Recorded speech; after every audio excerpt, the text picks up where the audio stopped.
సర్వమంగళ మాంగళ్యే శివే సర్వార్థ సాధకే శరణ్యే త్రయంబకే దేవి నారాయణే నమోస్తుతే. సుప్రభాతం ఛానల్ ప్రేక్షకులకి నమస్కారం. చంద్రగ్రహణం 7వ తారీఖున వస్తుంది. ఈ చంద్రగ్రహణం వల్ల అనేక రకాలైనటువంటి సందేహాలు, అపోహలు, వాటి నివృత్తి కోసమే ఇప్పుడు మీకు చెప్పబోయేటువంటి విషయాలు. 2025 సెప్టెంబర్ నెల 7వ తారీఖు ఆదివారము పౌర్ణమి. ఆ రోజు రాత్రి 10 గంటలకు చంద్రగ్రహణం ప్రారంభమవుతుంది. ఈ చంద్రగ్రహణం పూర్వభద్ర నక్షత్రంలో కుంభరాశిలో రాహుగ్రస్త చంద్రగ్రహణం. ఇది మరుసటి రోజు అనగా 8వ తారీఖు తెల్లవారుజాములో 1 గంట 20 నిమిషములకు చంద్రగ్రహణం ముగుస్తుంది. చంద్రగ్రహణం పట్టేటువంటి సమయం 7వ తారీఖు ఆదివారం రాత్రి 10 గంటలకు. చంద్రగ్రహణం ముగిసేటువంటి సమయం 8వ తారీఖు తెల్లవారుజాములో 1 గంట 20 నిమిషములకు, అనగా 3 గంటల 20 నిమిషములు చంద్రగ్రహణం యొక్క నిడివి పరిధి ఉంటుంది. ఈ చంద్రగ్రహణం వల్ల అనేకమైనటువంటి అపోహలు, అనేకమైనటువంటి సందేహాలు ప్రజలకున్నాయి.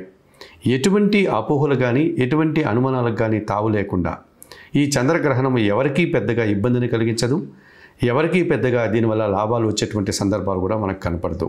చంద్రగ్రహణాలు కానీ, సూర్యగ్రహణాలు కానీ సహజంగానే పౌర్ణమి రోజు చంద్రగ్రహణాలు వస్తూ ఉంటాయి, అమావాస్య రోజు సూర్యగ్రహణాలు వస్తూ ఉంటాయి.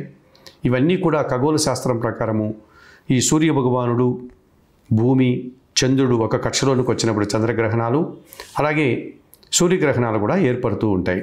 ఈ గ్రహణాలను జ్యోతిష్ శాస్త్రం ప్రకారము మన పెద్దలు ఇవి రాహు వల్ల ఏర్పడేటువంటి గ్రహణాలు కొన్ని ఉంటాయి, కేతు వల్ల ఏర్పడేటువంటి గ్రహణాలు కొన్ని ఉంటాయి. వాటి ప్రభావం ఛాయాగ్రహాలు అయినప్పటికీ కూడా ఆ నీడల ప్రభావం వల్ల ఈ చంద్రుడు, సూర్యుడు కాస్త నీడ పడ్డం వల్ల తద్వారా వచ్చేటువంటి వారి ప్రభావం, ఫలితాలు మన మీద ఏర్పడతాయి అని జ్యోతిష్ శాస్త్రం చెప్తుంది. అది కొంతవరకు మాత్రమే. ఇది రాత్రిపూట సంభవిస్తోంది కనుక 10 గంటల నుంచి 1 గంట 20 నిమిషాల వరకు ఉంది కనుక ఈ రాత్రి సమయంలో చంద్రగ్రహణాన్ని చూడాల్సినటువంటి అవసరం లేదు. కనుక గర్భస్థ స్త్రీలు కానీ, పసిపిల్లలు కానీ, పసిపిల్లలు కలిగినటువంటి తల్లులు కానీ, వయోవృద్ధులు కానీ ఎవరైనా సరే 10 గంటలకు లోపే ఆహార పానీయాలు తీసుకోవచ్చు.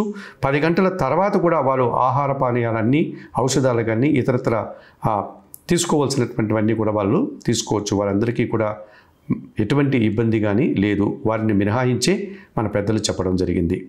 ఇక ఆ సమయంలో, గ్రహణ సమయంలో ఎవరైనా జపాలు కానీ, స్తోత్రాలు కానీ పారాయణం చేసుకోవాలి అనుకుంటే లలితా సహస్రనామ స్తోత్రం చదవడం కానీ, వినడం కానీ చేయండి.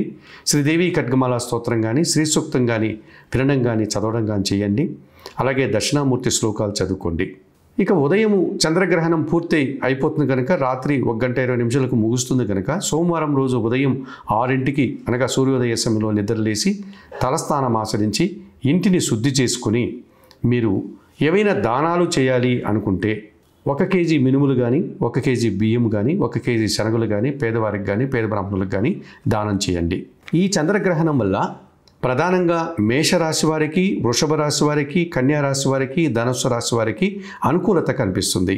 ఈ చంద్రగ్రహణం వల్ల ఏమైనా ఇబ్బందులు వచ్చే అవకాశం ఉందా అని పరిశీలిస్తే కుంభరాశి వారికి, మీనరాశి వారికి, సింహరాశి వారికి, వృశ్చిక రాశి వారికి కాస్త అశాంతి కానీ, లేకపోతే ఆలోచనలు ఒక స్థిరంగా ఉండకపోవడం కానీ ఇలాంటి ఇబ్బందులు కలగడానికి అవకాశం ఉంది. ఈ చంద్రగ్రహణం గురించి అనవసరమైనటువంటి అపోహలు, సందేహాలు, భయాలు వదిలిపెట్టి ప్రశాంతంగా చంద్రగ్రహణాన్ని మీరు చూడకుండా రాత్రి 10 గంటల నుంచి 1 గంట 20 నిమిషాల వరకు కూడా మీరు ఇంట్లో ఉండడానికి ప్రయత్నించండి. చంద్రగ్రహణ సమయంలో చెప్పినటువంటి స్తోత్రాలు, శ్లోకాలు చదువుకోండి. అవకాశం ఉన్నవారు సోమవారం ఉదయం స్నానం ఆచరించిన తర్వాత చెప్పినటువంటి ధాన్యాలను దానం చేసే అవకాశం ఉంటే దానాలు చేసుకోండి. ఇంతకు మించి చంద్రగ్రహణం గురించి ఎవరూ బాధపడాల్సినటువంటి పరిస్థితి లేదు. చెప్పిన విషయాలన్నీ స్వీకరిస్తూ, పరిహారాలు పాటిస్తూ సుప్రభాతం ఛానల్ ప్రేక్షకుంటూ మీరు అందరూ కూడా ఆయుర ఆరోగ్యాలతో ఆర్థిక అభివృద్ధిని పొందాలని మనస్ఫూర్తిగా కోరుకుంటూ సర్వే జనా సుఖినో భవంతు. నమస్కారం.